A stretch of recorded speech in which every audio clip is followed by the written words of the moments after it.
चलो दोस्तों बात करते हैं सुज़लॉन एनर्जी लिमिटेड स्टॉक की। देखिए सुज़लॉन का जो स्टॉक रहा है वो फ्राइडे की ट्रेडिंग में 6 साढ़े 6% के आसपास डाउन रहा है एंड थोड़ा सा दबाव में रहा है हमारा स्टॉक। तो हम इस वीडियो में बात करेंगे सबसे पहले कि स्टॉक गिरा क्यों है हमारा, और दूसरी बात कि अगले हफ्ते में किस तरह का एक मोमेंटम रहने वाला है। क्या ये स्टॉक बुलिश जाएगा, बेयरिश जाएगा या न्यूट्रल जोन में रहेगा। इन्हीं सारे क्वेश्चन के बारे में बात करेंगे। एंड किसी को अगर लॉस हो चुका है सुज़लॉन में तो क्या उसे इस लेवल पे निकल जाना बेहतर ऑप्शन होगा या नहीं, क्या स्ट्रैटेजी होनी चाहिए, आगे की रणनीति क्या होनी चाहिए, उसके बारे में बात करेंगे। अगर कोई बाय करना चाहता है सुज़लॉन एनर्जी का स्टॉक इस लेवल पर, तो क्या उसके लिए ये एक लेवल हो सकता है, एंट्री पॉइंट हो सकता है, बाय करना चाहिए या नहीं। इन्हीं सारे क्वेश्चन के बारे में बात करेंगे। बट सबसे पहले अगर आप चैनल पे नए हो तो प्लीज चैनल को सब्सक्राइब कर लो and hit the bell icon so that you get the notification on time. चलिए शुरू करते हैं। तो देखिए कि सबसे पहले अगर हम बात करें कि स्टॉक हमारा गिरा क्यों फ्राइडे को, तो फ्राइडे के ट्रेडिंग सेशन में काफी कुछ था जो डाउनवर्ड गया है हमारा। निफ्टी और सेंसेक्स को छोड़ दे तो बाकी सारे इंडाइसेस हमारे डाउनवर्ड ही रहे हैं और प्रॉफिट बुकिंग का माहौल दिखाई दिया है बाजार में हमें ओवरऑल। निफ्टी ने 15,000 का लेवल क्रॉस किया था, लाइफ टाइम हाई क्रॉस किया था, उसके बाद वहां पर प्रॉफिट बुकिंग का एक माहौल दिखाई दिया और जिसका असर हमें सुज़लॉन के एनर्जी के स्टॉक पर भी दिखाई दिया है। ठीक है, अब देखिए कि बड़ी अच्छी खबरें आई थी सोलर को लेकर, सोलर लैंटर्न, सोलर इन्वर्टर्स को लेकर बजट में, और बजट के बाद काफी ठीक ठाक रैली इसमें आती हुई दिखाई दी थी। बट वो थोड़ा सा दबाव में रहा हमारा स्टॉक। फिर भी लास्ट वीक की बात करें तो 4% का पॉजिटिव रिटर्न लास्ट वीक में इसने दिया था। ठीक है, जैसा हमने बोला था कि सुज़लॉन एनर्जी अगले हफ्ते में पॉजिटिव रहेगा और वो पॉजिटिव रहा। इस समय पर भी हम वही एक प्रिडिक्ट करने की कोशिश कर रहे हैं कि अगले हफ्ते में किस तरह का मूवमेंट रहेगा।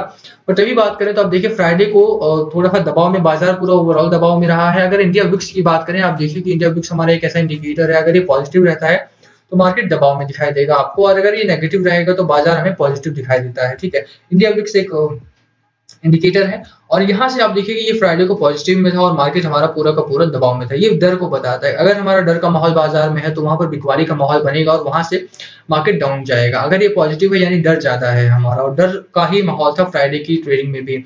बाजार इतना ऊपर उठ चुका है, हमारा सेंसेक्स हमारा 51,000 पर है, निफ्टी हमारा 15,000 पर है लगभग, और वहां से मुझे लगता है कि बहुत सारे इन्वेस्टर्स जो है वो डर में है, वहां पर खरीदारी कम हो रही है और बिकवाली ज्यादा हो रही है। वही एक कारण रहा है कि सुज़लॉन में भी गिरावट का माहौल देखने को मिला है।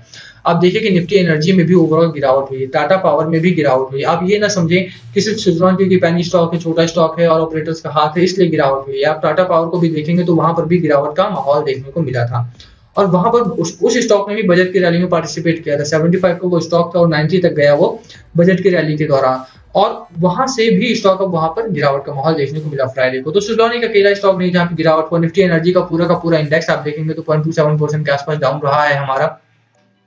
तो एक कारण तो हमारा ये रहा है कि पूरा का पूरा बाजार बिकवाली के माहौल में दिखाई दिया है। दूसरा कारण ये है कि सुज़लॉन स्पेसिफिक अगर हम बात करें तो यहाँ पर थोड़ा सा प्रॉफिट बुकिंग का माहौल दिखाई दिया है। जिन लोगों ने 2 हफ्ते 3 हफ्ते या 2-3 महीने 3 महीने से होल्ड करके रखा था स्टॉक को, उन लोगों को जब एक हायर लेवल इसमें मिला तो उन लोगों ने बिकवाली शुरू कर दी। वहां पर प्रॉफिट बुकिंग का एक माहौल देखना शुरू हो गया, क्योंकि ज्यादा लंबे समय तक होल्ड नहीं करना चाहते हैं लोग स्टॉक को, और ज्यादा लंबा समय आपको होल्ड करना भी नहीं है। आपने होल्ड करना 3 महीना या 6 महीना होल्ड करना है मात्र बस, बट उसके लिए भी लोग तैयार नहीं होते हैं। तो वहां पर इतना शॉर्ट टर्म का आप टारगेट देके चलेंगे तो काम कैसे चल पाएगा, है ना।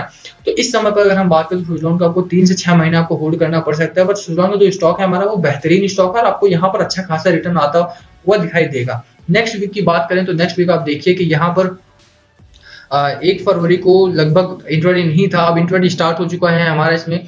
तो 50% के आसपास 2 फरवरी को डिलीवरी थी, और 2-3 फरवरी की बात करें तो 45% की डिलीवरी थी। 4 फरवरी की बात करें तो 52% की डिलीवरी है, और 5 फरवरी की बात करें तो 49% की डिलीवरी है। और इसी के साथ हमारा वॉल्यूम ट्रेडेड भी बहुत ज्यादा बढ़ा है। आप देखेंगे तो 87 मिलियन का वॉल्यूम 2 फरवरी को ट्रेड हुआ था, 3 फरवरी को 45 मिलियन का वॉल्यूम, 4 फरवरी को 69 मिलियन का, 5 फरवरी यानी फ्राइडे की बात करें 65 मिलियन का वॉल्यूम ट्रेड हुआ। तो वॉल्यूम ट्रेडेड बढ़ा है हमारा, डिलीवरी परसेंटेज उसी के साथ बढ़ा है। आप देखिए कि अगर 1 फरवरी को इंट्राडे नहीं था तो 2.8 मिलियन की डिलीवरी हुई, और वहीं 5 फरवरी को जब इंट्राडे था तब 32 मिलियन की डिलीवरी हुई है। 32 मिलियन शेयर्स लॉन्ग टर्म के लिए बाय किए गए हैं। तो अब देखिए कि वॉल्यूम बहुत तेजी से बढ़ा है, शेयर्स ट्रेडेड बहुत तेजी से बढ़े हैं, और डिलीवरी के लिए लोगों ने जो बाइंग करनी थी वो बहुत तेजी से बढ़ी है। 32 मिलियन शेयर्स बाय हुए हैं, इसके बावजूद अगर स्टॉक गिरा है हमारा, तो आप क्लियर अगर समझ सकते हैं कि एक्सटर्नल रीजन ज्यादा है, इंटरनल रीजंस नहीं है इसमें। ठीक है, आप देखिए कि अगर 32 मिलियन 1 फरवरी को स्टॉक बढ़ा हमारा, बस 3 मिलियन शेयर्स की बाइंग थी, 3 मिलियन बाइंग ऑर्डर्स थे वहां पे, 32 मिलियन बाइंग ऑर्डर्स रहेंगे तो स्टॉक गिर जाएगा हमारा। ये कैसा लॉजिक हुआ, है ना। बाइंग ऑर्डर्स बढ़ गए हमारे और शेयर प्राइस डाउन हो जाएगा, तो ये इंटरनली नहीं हुआ है हमारा, एक्सटर्नल रीजंस रहे हैं। बाजार में जो दबाव दिखाई दिया है, प्रॉफिट बुकिंग का माहौल दिखाई दिया है, उसी वजह से स्टॉक प्राइस में हमारी गिरावट दिखाई दी। बाकी ओवरऑल अगर हम बात करें तो सुज़लॉन एनर्जी का जो स्टॉक है हमारा वो बहुत बेहतरीन स्टॉक है। आने वाले समय में आप इसमें अच्छा खासा मूव देखेंगे। ठीक है, अगर हम बात करें टेक्निकल्स की तो आप देखिए कि आप लगभग 4% का प्रॉफिट उठा चुके हैं एक हफ्ते में, और इस प्रॉफिट से आपको खुश रहना चाहिए। थोड़ा-सा आप अगले हफ्ते के बारे में सोचें। 3 महीने में अगर हम बात करें तो 115% का प्रॉफिट ले चुके हैं आप। यही मैं कहता हूँ कि अगर 3 महीने आप पकड़ के चलेंगे, होल्ड करके चलेंगे स्टॉक को, तो आप अच्छा खासा प्रॉफिट बनाएँगे उसमें। आपको 1 हफ्ते 2 हफ्ते में प्रॉफिट चाहिए होता है। बाजार इतना वोलेटाइल हो चुका है इस समय पर, और आपको 2 हफ्ते में प्रॉफिट नहीं मिल पाएगा, ठीक है? बाजार हमारे सेंटीमेंट्स के अकॉर्डिंग चलेगा तो उस समय पर मिल जाएगा। आप देखिए बजट आया, आपको 4% का प्रॉफिट मिल गया, जिसको 4% चाहिए था वो लेके निकल गया अपना। लगभग ये 10% होता, बट अगर फ्राइडे को गिरावट का माहौल जो बाजार में मिला, जो प्रॉफिट बुकिंग का माहौल मिला, उसकी वजह से डाउनवर्ड गया हमारा स्टॉक। तो अगर हम नेक्स्ट वीक की बात करें, अगर हम चार्ट पर लेके चलता हूँ मैं आपको, तो देखिए चार्ट हमारा ठीक-ठाक दिखाई देता है यहाँ पर थोड़े से सेंटीमेंट सुधरते हुए दिखाई देते हैं। बात करें कि हमारे मैकडी की लाइन की, तो आप देखिए मैकडी हमारा अब थोड़ा-सा स्थिर हुआ है, यानी कि अब थोड़ा-सा स्टेबल हुआ है। बुलिश ज़ोन में अभी भी नहीं आया है, अभी भी ये बेरिश ज़ोन में ही है, और यहाँ पे थोड़ा-सी स्टेबिलिटी आती हुई पर दिखाई देती है। अभी भी हमारा जो मैकडी का हिस्टोग्राम है, हिस्टोग्राम अभी भी डाउनवर्ड बन रहे हैं हमारे, तो यहाँ पर एक प्रॉब्लमैटिक चीज़ है कि स्टॉक अभी भी हमारा थोड़ा-सा दबाव में दिखाई दे सकता है आने वाले समय में। कुछ लेवल्स हैं, आपको कुछ लेवल्स पर नज़र रखनी है अगले हफ्ते में, तो वो लेवल्स मैं आपको बता देता हूँ कि अगले हफ्ते में हमारे कौन-कौन से लेवल हो सकते हैं जो हमारे इम्पोर्टेंट हो सकते हैं। तो अब देखिए कि एक लेवल तो हमारा ये डाउनवर्ड है ₹6.45 ₹6.40 का पहला लेवल रहेगा हमारा यहाँ पर। ये हमारा सपोर्ट ज़ोन की तरह काम करेगा, और अगर स्टॉक हमारा डाउनवर्ड आता है तो ₹6.45 के आस-पास, ₹6.40 के आस-पास हमारा स्टॉक हॉल्ट लेता हुआ दिखाई दे सकता है, ठीक है? बाइंग बहुत अच्छी है इसमें, और मुझे लगता है कि जिस तरह का बाजार में सेंटीमेंट बना हुआ है, एफआईआई का फ्लो बहुत स्ट्रॉन्ग है हमारा, ट्रेंड बहुत स्ट्रॉन्ग है हमारा, सेंटीमेंट शानदार है इस समय पर, बाइंग अपॉर्चुनिटी बहुत सारी है, और खरीदारी बहुत तेजी से हो रही है स्टॉक मार्केट में। तो उसकी वजह से मुझे लगता है कि मंडे से लेकर फ्राइडे तक का जो ट्रेडिंग सेशन चलेगा, वहां पर एक पॉजिटिविटी आती हुई दिखाई देगी सुज़लॉन एनर्जी स्टॉक में। मैं 5 दिन की बात कर रहा हूँ, 1 दिन की बात नहीं कर रहा हूँ, तो आप ये मत कहना कि मंडे को तो पॉजिटिव बताया था आपने। अब मंडे को भी पॉजिटिव रह सकता है बाजार हमारा, ठीक है? कोई दो राय नहीं है इसमें, क्योंकि जिस तरह का एफआईआई फ्लो है उस तरह से बाजार पॉजिटिव में रहने की पूरी-पूरी उम्मीद है। 3 दिन पॉजिटिव में रहेगा, 2 दिन नेगेटिव में रहेगा, या 2 दिन नेगेटिव में रहेगा, 3 दिन पॉजिटिव में रहेगा, इसी तरह से बाकी चलेगा। बट ओवरऑल वीक की बात करें तो हमारा वीक पॉजिटिव में ही रहेगा, ठीक है? अगले हफ्ते में भी पॉजिटिविटी प्रिवेल करती हुई दिखाई दे सकती है। आप देखिए यहाँ से अच्छा खासा एक मूव आया था हमारा, उसके बाद 1 दिन की गिरावट आई है, कोई दिक्कत वाली बात नहीं है, आपको 1 दिन की गिरावट ऑब्जर्व करनी होगी। अगर ऊपर के लेवल की बात करें तो ₹7.10 का हमारा पहला रेजिस्टेंस ज़ोन बनता है, और ये रेजिस्टेंस ज़ोन टूटता है अगर, आप देखिए 3 कैंडल्स बनी है लगातार इसके नीचे, और ये अगर रेजिस्टेंस ब्रेक होता है हमारा, तो ₹7.50 या ₹7.55 का एक, ₹8 का एक जो हमारा अगला रेजिस्टेंस या टारगेट था वो अचीव कर सकते थे हम इसमें यहाँ पर। तो ओवरऑल चार्ट हमें ठीक-ठाक दिखाई देता है यहाँ पे, एंड ग्लोबल क्यूज़ भी बहुत अच्छे आ रहे हैं, एफआईआई फ्लो बहुत अच्छा है हमारा। आने वाले वीक में पॉजिटिविटी बनी रहेगी। और बात करें कि हमारे नेक्स्ट लेवल क्या हो सकते हैं, तो मैंने आपको 2 ऊपर के लेवल बता दिए हैं। एक नीचे का लेवल आपको वॉच करना है ₹6.45 का, अगर ये लेवल ब्रेक होता है हमारा किसी वजह से, तो स्टॉक में थोड़ी-सी गिरावट देखने को मिल सकती है। बट जिस तरह का एक ग्लोबल क्यू बना हुआ है स्टॉक मार्केट में, जिस तरह का उछाल बना हुआ है, मुझे नहीं लगता है कि ये लेवल ब्रेक होगा।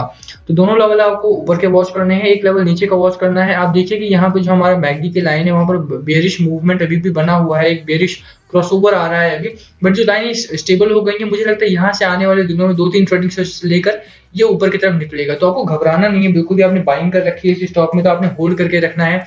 नई पोजीशन बनाए ना इसमें तो ही बेहतर रहेगा, क्योंकि सुज़लॉन एनर्जी का जो स्टॉक है ऑपरेटर्स द्वारा बहुत ज़्यादा इंटरफेरेंस रहता है इसमें। तो इसीलिए मैं कहूँगा कि अगर आप नई पोजीशंस ना बनाएँ तो ज़्यादा बेहतर रहेगा। बाकी अगर आपने बाइंग कर रखी है इसमें, तो होल्ड करके रखें, थोड़ा-सा लंबा होल्ड करने की स्ट्रैटेजी बनाया करो यार। आपने 2 हफ्ते 3 हफ्ते की स्ट्रैटेजी से काम नहीं चलेगा इसमें। अगर आप 2 से 3 महीना कम से कम रुकते हो, तो सुज़लॉन एनर्जी का जो स्टॉक है वो आपको अच्छा खासा एक रिटर्न देगा। जैसे हमने बात की कि पिछले 3 महीने में भी इसने अच्छा खासा रिटर्न दिया है, और आगे 3 महीने में भी अच्छा खासा मूव दिखाएगा, पर थोड़ा-सा समय देना पड़ता है। अभी बजट आया है, बजट में जो कुछ पॉलिसीज़ आई हैं, उनको इम्प्लीमेंट होने में थोड़ा-सा समय लगेगा। वो जैसे ही इम्प्लीमेंट होती हैं, एनर्जी सेक्टर के अच्छे दिन आएँगे वहाँ से, ठीक है? इस समय पर देखिए, इस समय पर ऑटो सेक्टर अच्छा चल रहा है, हमारा बैंकिंग सेक्टर अच्छा चल रहा है। जैसे ही वो पॉलिसीज़ इम्प्लीमेंट होती हैं सोलर पावर को लेकर, वो पॉलिसीज़ इम्प्लीमेंट होने के बाद एनर्जी सेक्टर के अच्छे दिन आएँगे, और सबसे पहले सुज़लॉन एनर्जी के आएँगे, क्योंकि ये डायरेक्टली सोलर एनर्जी से ही लिंक्ड है, ठीक है? तो वहाँ पर सुज़लॉन एनर्जी को फ़ायदा होता हुआ दिखाई देगा। तब तक के लिए आपको होल्ड करना है। इस समय पर थोड़ा-सा बेयरिश ज़ोन बना हुआ है हमारे स्टॉक में, तो इस समय पर थोड़ा-सा घबराएँ नहीं, टेंशन ना लो। स्टॉक को होल्ड करके रखो। नेक्स्ट वीक में थोड़ी-सी पॉजिटिविटी आती हुई दिखाई देगी हमें स्टॉक में, तो उसके लिए भी तैयार रहना है आपने। और गिरावट के लिए मैंने एक लेवल बता दिया है आपको, यहाँ पे एवरेजिंग नहीं करनी है, बट उस लेवल को वॉच करना है। अगर इसके नीचे हमारा स्टॉक आता है तो थोड़ा-सा लंबा रुकना पड़ सकता है, बट जिस तरह का एक मूवमेंट बना हुआ है स्टॉक मार्केट में, मुझे नहीं लगता कि इसके नीचे आएगा। एंड ओवरऑल आप बोलिंजर बैंड को भी देख रहे हैं तो यहाँ से ये श्रिंक हो रहा है, तो इसका मतलब है कि आने वाले दिनों में ऊपर की तरफ ही भागेगा बाजार हमारा। ठीक है, तो ओवरऑल पॉजिटिविटी बनी रहेगी हमारे आने वाले दिनों में। और ₹7.10 का एक अपर लेवल वॉच करना है और एक ₹8 का अपर लेवल वॉच करना है। दोनों टारगेट नेक्स्ट वीक के हैं हमारे। देखते हैं किस तरह का मूवमेंट रहता है हमारा नेक्स्ट वीक मार्केट में, उसके ऊपर डिपेंड करेगा कि सुज़लॉन एनर्जी का जो स्टॉक है वो किस तरफ जाकर बंद होता है। मोस्ट प्रोबेबली ये पॉजिटिव ही रहेगा। ठीक है, तो इसी के साथ वीडियो खत्म करते हैं। वीडियो पसंद आए तो वीडियो को लाइक करना, चैनल पर नए हो तो चैनल को सब्सक्राइब कर देना and hit the bell icon so that you get the notification on time. Thank you for watching.